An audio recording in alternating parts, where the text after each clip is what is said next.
কুম্ভ মেলার অন্যতম আকর্ষণ হলেন নাগা সন্ন্যাসীরা। কুম্ভ মেলাতে সাধারণত মানুষ এই নাগা সন্ন্যাসীদের দর্শন পান। সারা গায়ে ভস্ম মাখা, মাথায় জটা, জুতো। এই সন্ন্যাসীদের অন্য সময় সাধারণভাবে দেখা যায় না। বছরের বেশিরভাগ সময় নাগা সাধুরা গভীর জঙ্গল বা পাহাড়ের গুহায় আত্মগোপন করে সাধনায় মগ্ন থাকেন। নাগা কথাটি এসেছে নগ্ন থেকে। এদের নিয়ে সাধারণ মানুষের মধ্যে প্রবল কৌতূহল থাকে। নাগা সন্ন্যাসীদের নিয়ে যেসব প্রশ্ন সাধারণ মানুষের মাথায় করে, তার মধ্যে প্রধান হলো কেন এরা পোশাক পরেন না এবং কোন শীত কীভাবে সম্পূর্ণ বস্ত্রহীন অবস্থায় থাকতে পারেন। নাগা সন্ন্যাসীদের সম্পর্কে অজানা তথ্য। নাগা সন্ন্যাসী সহজে হওয়া যায় না। নাগা সাধু হতে গেলে 12 বছর কঠোর সাধনার প্রয়োজন।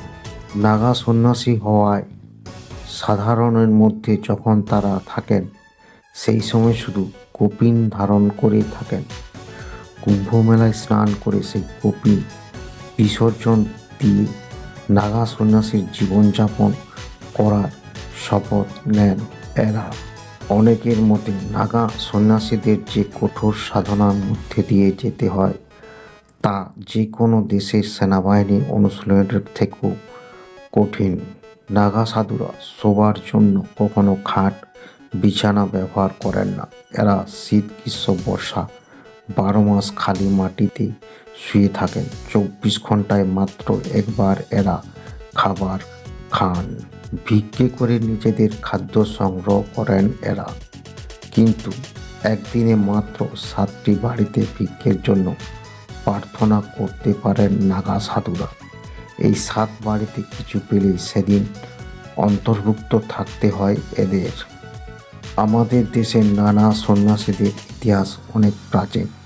এমনকি মহেঞ্জোদড়োর মুদ্রাতেও নাগা সন্ন্যাসীদের ছবি পাওয়া যায়। সেখানে পশুপতিনাথ রূপে মহাদেবের উপাসনা করতে দেখা যায় তাদের। সম্রাট আলেকজান্ডার এদেশে নাগা সন্ন্যাসীদের সাক্ষাৎ পেয়েছিলেন।